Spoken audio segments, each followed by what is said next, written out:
ನಾವಿವತ್ತು ಎಲ್ಲರೂ ರೆಡಿಯಾಗಿ ಸಾಯಂಕಾಲ 4:30 ಆಗಿರ್ಬೋದು. ಆವಾಗ ಜಾತ್ರೆಗೆ ಹೋಗೋಣ ಅಂತ ಹೇಳಿ ಕಲಘಟಗಿಗೆ ಹೋಗ್ತಾ ಇದ್ವಿ.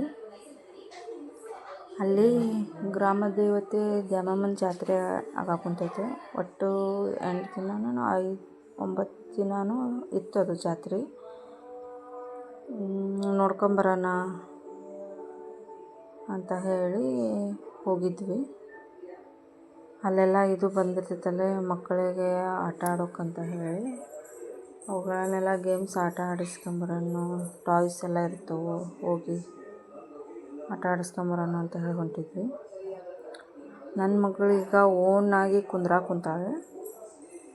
ಅವಳೇ ಒಬ್ಬಳ ಕುಂದಿರ್ಬೇಕು ಅಂತೇಳಿ ಅಂತಾಳೆ. ಹಂಗೆ ಮಲಗಿದ್ಲು ಅವಳು. ಕಲಘಟಗಿನೂ ಬರೋದ್ರೊಳಗೆ ಮಲಗಿಬಿಟ್ಟಿದ್ಲು. ಕಲಘಟಗಿ ಬಂತು ನೋಡ್ರಿ. ಇದು ಧಾರವಾಡ ಜಿಲ್ಲೆಯ ಒಂದು ತಾಲೂಕು ಕೇಂದ್ರ ಕಲಘಟಗಿ, ಎಲ್ರಿಗೂ ಗೊತ್ತಿರೋ ಹಾಗೆ. ಇದು ಒಂದು ಇತಿಹಾಸ ಪ್ರಸಿದ್ಧ ಸ್ಥಳನೂ ಹೌದು. ಇಲ್ಲಿಯ ಶಾಸನಗಳು ಎಷ್ಟು ಸಿಕ್ಕವಂದ್ರೆ 5 ಶಿಲಾಶಾಸನಗಳು ಸಿಕ್ಕವು. ನಾವು ಕಲಘಟಗಿ ಇತಿಹಾಸ ನೋಡ್ಕೊತ ಹೋದ್ರೆ ಹಾಗೆ ಅತ್ಯಂತ ಪ್ರಾಚೀನವಾದ ಚಾಲುಕ್ಯ ದೊರೆ 6ನೇ ವಿಕ್ರಮಾದಿತ್ಯನಿಗೆ ಇದು ಸೇರಿದ್ದು. ಮರಾಠರ ಕಾಲದೊಳಗೂ ಇದು ಸಾಮಂತರ ಕೇಂದ್ರ ಆಗಿತ್ತು ರೀ ಕಲಘಟಗಿ.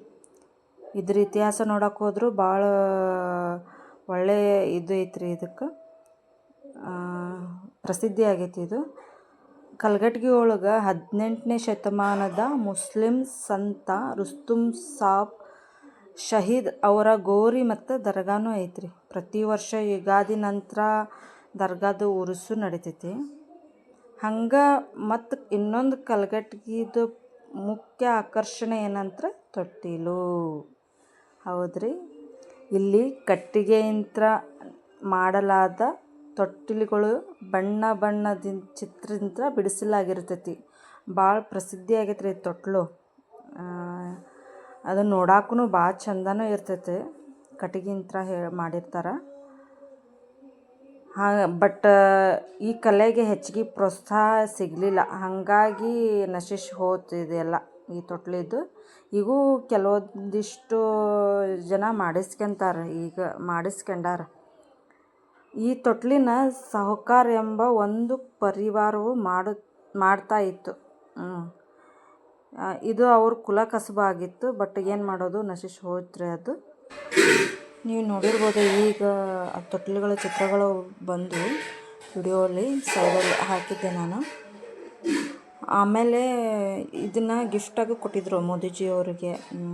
ಅಂಬರೀಷ್ ಅವ್ರ ಮೊಮ್ಮಗನಿಗೆ ಈ ತೊಟ್ಲು ಗಿಫ್ಟ್ ಮಾಡಿದ್ರು. ಆಮೇಲೆ ಯಶ್ ರಾಧಿಕಾ ಅವ್ರ ಮಗುಗೆ, ಆಮೇಲೆ ಇವರು ಮೇಘನಾ ರಾಜ್ ಅವ್ರ ಮಗುಗೂ ಇದನ್ನು ಒಬ್ಬರು ಕಲಘಟಗಿಯವರು ಗಿಫ್ಟ್ ಮಾಡಿದ್ರು. ಅವ್ರ ಫ್ಯಾನ್ ಇದನ್ನು ತೊಟ್ಟಿಲನ್ನು. ಏನು ಮಾಡೋದು ಈ ಥರಗಳು ಈಗ ಹೋಗ್ಬಿಟ್ಟವು. ತೊಟ್ಲನೂ ಹೋಗಿ ಆಲ್ಮೋಸ್ಟ್ ಆಲ್ ತೊಟ್ಲನೂ ಹೋಗೈತಿ. ಈಗ ಯಾವ ಮಕ್ಕಳು ಈಗ ತೊಟ್ಲದೊಳಗೆ ಆಟ ಆಡೋದಿಲ್ಲ. ಏನು ಮಾಡೋದು. ಇದಾಗಿತ್ತು ನೋಡ್ರಿ ನಮ್ಮ ಕಲಘಟಗಿಯ ಕಿರು ಪರಿಚಯ. ನಿಮ್ಗೆ ಇಷ್ಟ ಆಯಿತು ಅಂತೇಳಿ ಅನ್ಕೊತೇನೆ ರೀ. Thank you. ಬಾಯ್.